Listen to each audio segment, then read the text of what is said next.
Hello, everyone. Welcome to the TradeStation Masterclass. This is our platform essentials, and we're going to highlight the TradeStation radar screen, how to do real-time scanning on it. Before we jump into the topic of today's presentation, let's go through some of the disclosures.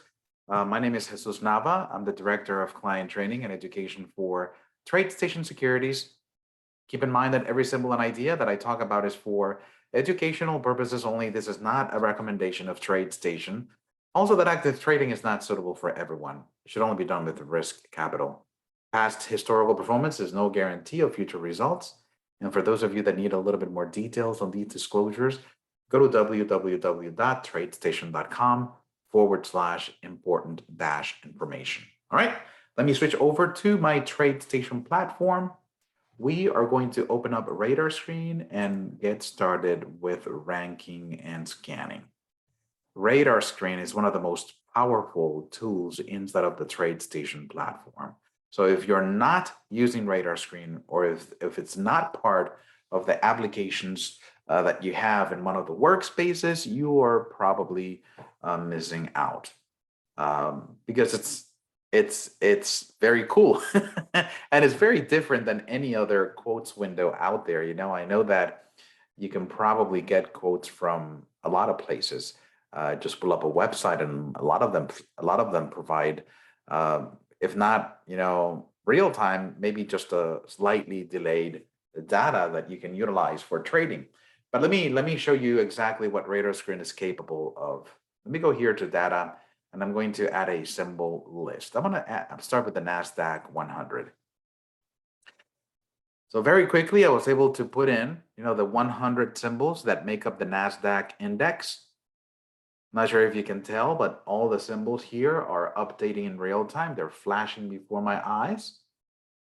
I have a description column added to my radar screen because sometimes I may look at a ticker symbol and not know what it stands for. Inside of radar screen, of course, you can hover over a symbol and it tells you what it is. For example, this symbol BIIB, it's Biogen. If I look at, for example, CSX, it's CSX Corporation. So yeah, the description just gives you a visual of what that company is. You can always hover over the ticker to get that name as well. So this column is not really necessary, but I always show it just in case you may want to use it. You can always add it. If you're looking on how to add this, just go to studies and add a study. Even though it's not a study, it's part of the columns that you can add to Radarscreen. All right. But here you have information about its last trading price, the net change, percent change. So from the get-go, by just adding symbols to the Radarscreen, this becomes a very useful ranking list. Do I want to know, out of the 100 symbols that trade in the NASDAQ, which one is the most expensive? All I need to do, or the cheapest. Let's go with the cheapest first, because the sorting capability, when you double click on a column header, it sorts in ascending order. So we always look at the cheaper first. So double click on last, and it sorts from cheapest to most expensive. And you can see that out of the NASDAQ 100, Siri, which is, Sirius XM Holdings, is the cheapest stock at $5.89. And if I double click on the column header one more time, I know that the most expensive one is this right here, BKNG, Booking Holdings Incorporated. So very quickly, you can rank symbols based on a particular value. And I can do that with net percent change as well. I usually don't use, net change, because net change is very relative to the symbol that is being traded. For example, you may think that a point change of $86 is huge, but of course that's in relationship to the value of the stock. This moved $86, but the stock itself is 1,870. So it may not look as much once you see the value of the stock. So percentage wise kind of equalizes all stocks because you're using a percentage scale. So which one is the one that is up the most since the close of yesterday? Well, we double click on the column header. Well, column header, of course, as I said at the beginning, it's going to do in ascending order. So now we're not looking at the one that gained the most. We actually are looking at the one that lost the most since the close of yesterday. And that stock is DocuSign. down 6% from the close of yesterday. All right. Which one has gained the most? We double click again, and we can see that the one that has gained the most was Dollar Tree. Not much, only a 0.78%. It seems like it's a down day for the market. Let me see. Yep, the Dow is down 370 points. That explains why most of the stocks inside of the NASDAQ are going down, except, for these top 15 stocks. So 15 stocks out of the 100 stocks of the NASDAQ are barely breaking. They're kind of at 0%, but they're not losing money, which is, they stand out from the crowd because of that fact. All right. So from the NASDAQ 100, I can also sort by volume. Do you want to know which one is the least traded? Double click volume. The one that's least traded as of today. It doesn't mean that by nature they're the least traded. It's just that when you look at the shares that have been traded, the one that has the least amount of shares traded is ANSS, ANSYS. And the one that has the most shares traded is Apple. Not surprising, right? 67 million shares traded so far. And it's only, noon. So, okay. So that's, very, very, very fast ranking that you can do. The filter bar at the very top also allows you to manage the list of symbols. I'm looking at 100 symbols. But let's say, for example, that I want to look at symbols that have a price between, I don't have a between here. I'm used to using the scanner. The scanner has a between. But if I'm looking for stocks that are greater than, let's say, $50, I'm going to add another filter bar here. But I also want the stocks to have a last that is less than 100. So now take a look. I'm looking at 27 symbols that are between $50 and $100. So that type of filtering can be done on the radar screen very easily. I haven't even, added technical analysis, but it's very cool that I can do that sort of scanning. And I can add another one. I can say, well, and I want volume today to be greater than 2 million. There we go. Now we have 14 symbols that meet the criteria. So use the filters at the very top to narrow down and be selective as to the symbols that you want to watch. This not only applies to the default columns that show up inside of the radar screen, but also on technical analysis. Let me remove these filters. I'm going to click on the minus, and then uncheck this so it doesn't apply anymore. So now I'm back on the 100 symbols. If I add, because one of the questions that we get a lot for people that are using Radarscreen for the first time is that, why do you have an interval column there? In fact, this interval column does not apply to any of the information that I'm currently looking at. Not percent change, not last, not volume today, because this is quote data. Of course, there's historical price movements that you can take a look at, but when you look at the volume today, that's going to be real time, and it's going to be one number. And when you're looking at the net percent change, that's going to be one number. It's a quote field. So the 5-minute interval does not apply. But once we start adding other studies, it makes a big difference. Let's go ahead and do something, and so that you can compare. Let me choose, for example, volume average. And I'm going to add it, and I'm going to click on this move down button so that it's next to my volume today column. All right, so this is a volume average study.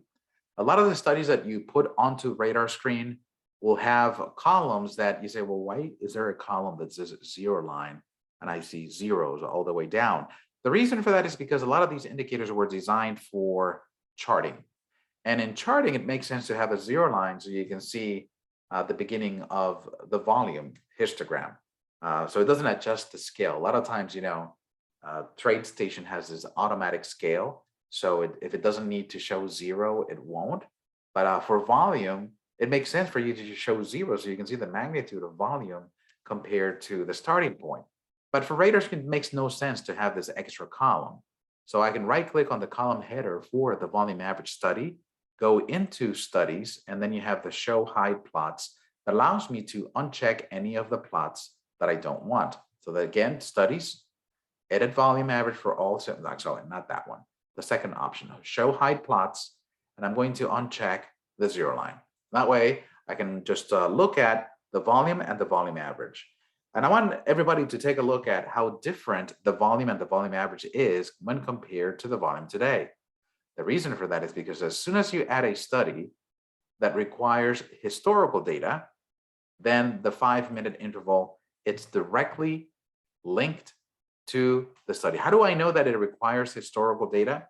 I'm not sure if you noticed, but when I went over here to studies and I went to add study, you have a history column here on the far right, which tells you if the indicator uses history or not, or if the interval is going to play an effect on how the data looks. A lot of the indicators that I have on my Radarscreen, for example, last, which is right here, you can see that it doesn't have a check mark under history. So that's one that doesn't use or require historical data. So look at the list of studies that are available, and the ones that have a check under history are the ones that are sensitive to the time frame that's here. So what is the volume value that you see right here in blue?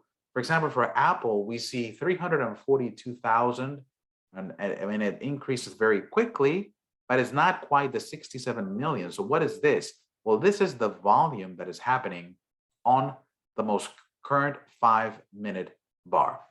That is exactly what that means. And the volume average means that Apple trades 1,455,000 shares every 5 minutes in average. So that's the connection to that interval column, what's happening on the current bar. Now, the bar is going to close in about a minute and a half. How do I know that? Because I'm looking at the time right here on my trade station, and it is 12:43 and 44 seconds. So we're almost a minute away from closing the bar. So as the bar is building, volume is being accumulated, but only shown for that 5-minute bar. We're going to sit here and we're going to look at the volume number that is displayed here. You're going to see how that resets to 0, not only for Apple, but it should reset to 0 for all the stocks that are in here. Okay, let's go ahead and see. Let me sort by the volume today. I mean, by the volume average, and Apple is still the top one, you know? Notice that I sorted by volume on the most recent 5-minute bar, and it doesn't correlate with the volume today. So even though,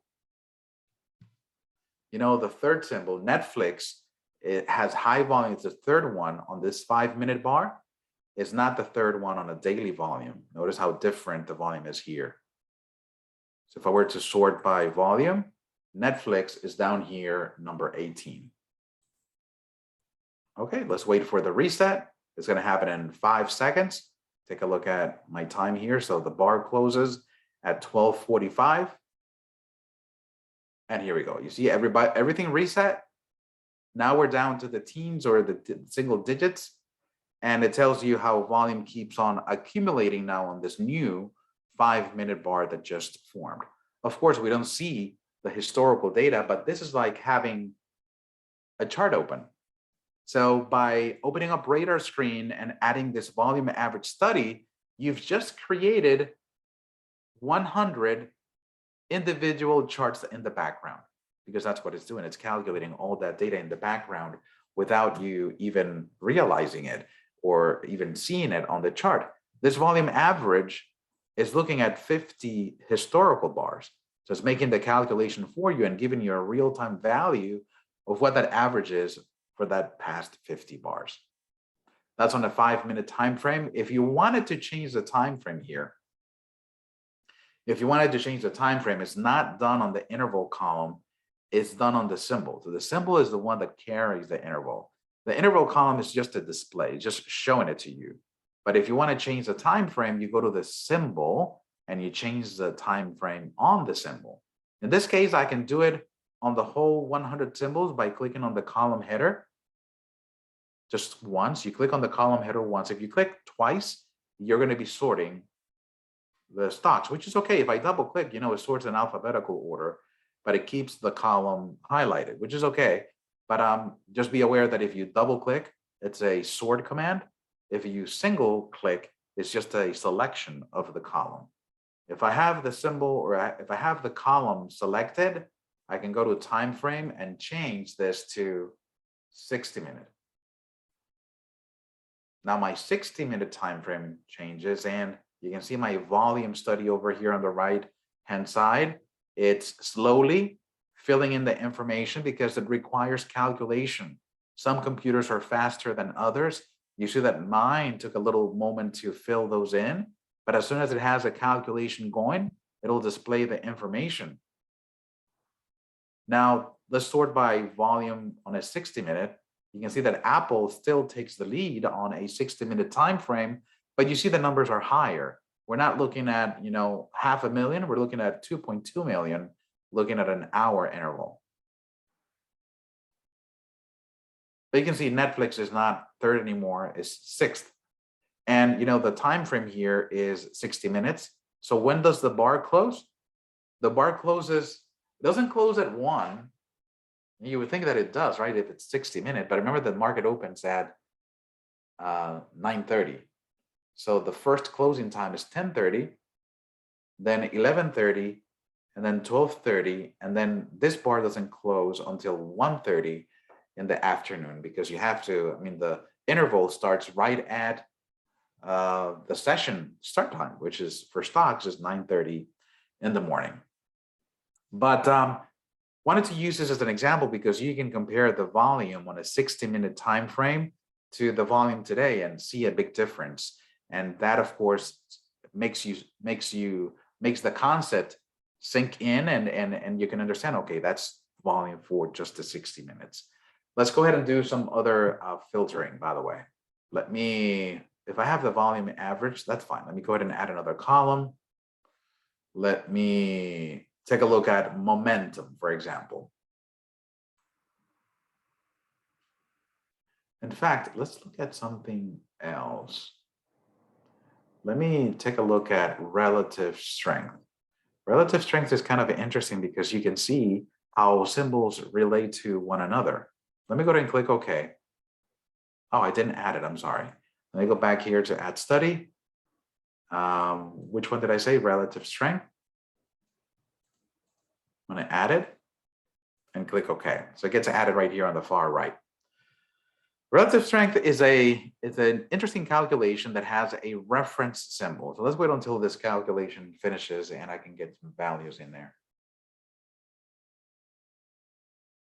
There we go. Come on, finish up.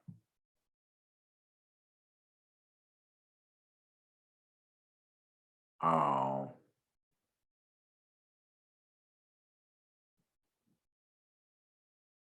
Let me see if there's any inputs here that I can modify. Yeah, pretty cool. See, this is not filling in for me. In fact, some of the values that were shown up are actually disappearing on me. What's going on? Come on, give me values. This is not, do I have a lot of things open on this computer? Maybe that's what's happening, you know? And they just went blank. Okay, there we go. Okay. Oh, for a moment, I said, what's going on here? Okay, so we have a column here for reference symbol, which is pretty cool because you can use any benchmark that you want. In this case, it's using Spider. Spider being representative of the S&P 500. It's an ETF that is based on that index. Now we're looking at NASDAQ stocks, so it would make sense to use NASDAQ index instead of SP, right? So what can we use? Let's go here, and for that we need to modify the inputs of the study because that's where the symbol is referenced. Now I'm going to reference the index itself of the NASDAQ. You know, these are the components of the NASDAQ. I want to see what the value of the NASDAQ is. So COMPX. I believe that's the NASDAQ. Okay, that's going to recalculate. Perfect. And what is this telling me? Well, this is relative strength. you can pretty much rank all the symbols and use the index itself as a benchmark. Now, this is the difference between the percent change of one and the percent change of another. That's what relative strength is doing. And I'll explain what that is. Let me go ahead and add $COMPX at the bottom of this list, $COMPX. You can see that that's the NASDAQ composite index. You can see that it matches the symbol that I'm using in my relative strength study. Notice how it color codes the background. That's a design of the indicator. When it finds the symbol that you're using and it matches it, it just color codes the background. So you can see that's your benchmark. And you can see that the difference right here is 0 because it's comparing the $COMPX to itself. So there's no difference. It's exactly the same. That's what the 0 implies. So any stock that is negative means that it's performing worse than the NASDAQ. And any number that is positive means that it's performing better than the NASDAQ. At least I think that's the way this is calculated. Let's see.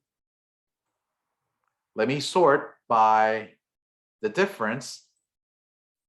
And here you see all the symbols that are performing worse than the NASDAQ index and the ones that are performing better than the NASDAQ. Where's the NASDAQ index? It's right at the 45 marks. It's kind of right in the middle. And it kind of makes sense. You know, all these 100 symbols are components of the index. So it's like an average. So it just makes sense that the NASDAQ index is right there at the bottom. But this allows you to rank your symbols based on the index itself. You know, how many symbols are performing worse or better than the index? And this is the big, you know, very nice comparison. And you can see the ones that are very close to the index itself. So those are very comparable. But if you look at the extremes, for example, right up here, we have Adobe, where the difference is almost 6% if you compare the performance of Adobe with the NASDAQ. Let me see what the NASDAQ percentage is. Because it's not looking at percent change right now. That's one other thing, because if you look at the percentage change of Adobe, is down 4% from yesterday, right? If we look at COMPX, is down 2% from yesterday. So the difference between the two is about 2%, not the 6% that this says, you know? But if I add, well, first of all, let me get rid of the data state and the 0 line, which I don't need. So I'm going to right click, studies, show hide plots.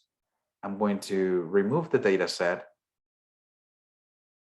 and I'm going to remove the 0 line, because now I'm going to add another column that tells me percent change. Let's go here to the top.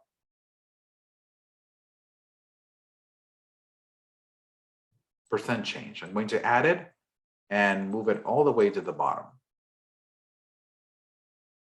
All right, so let's go ahead and remove some of the columns here. I don't need high alert and I don't need low alert, but I do need percent change. Now, percent change is looking at historical data. Let's go here and change the study. And the length here is 14. So it's looking at 14 bars ago. And let's see what relative strength, what is it looking at? It's looking at 10. Let's do 14 bars ago too. And just to make everything consistent, I'm going to turn this into a daily time frame, because I want to calculate, you know, the strength on a daily basis. Intraday, you know, can have some value, but I want to know day to day which symbol, you know, performs as good as the index, or worse, or better. So let's highlight the symbols and go to daily. It changes the calculation for me. All right, let's talk about difference here. Let me double click. So this is, for example, Adobe, it's number 2 now. It's not at the very top. OKTA is the one that has the highest difference on the negative side, but Adobe is down, 15% when you compare it to the NASDAQ composite. Now, what do we look at percentages where Adobe is down 22% if we look at 14 bars back, and the NASDAQ is down 6. So the difference between 6 and 22 is about 15 and almost 16. Does that make sense? So this difference is telling you that Adobe, it's down significantly when compared to the NASDAQ index. Let's go ahead and sort the other way.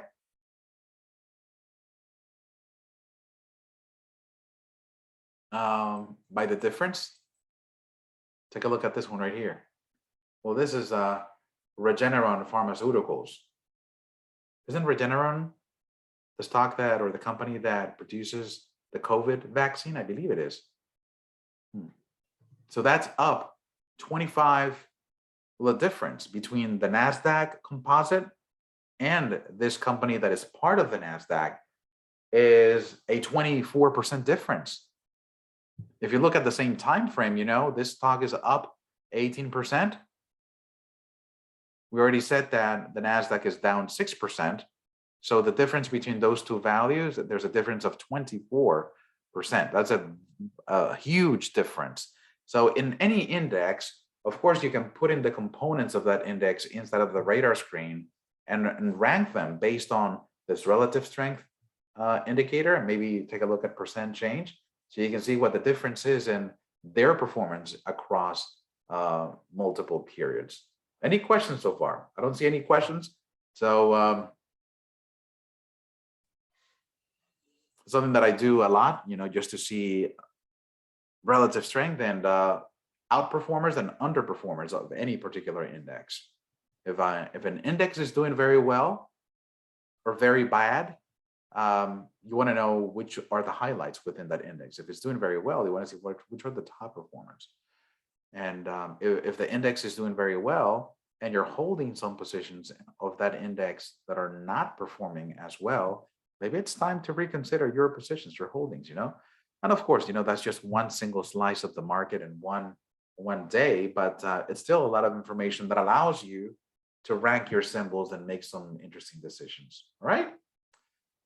That's it. Those were the examples that I wanted to show you today. A lot of times when I do this radar screen class, I go on and I show you moving averages and alerting. By the way, these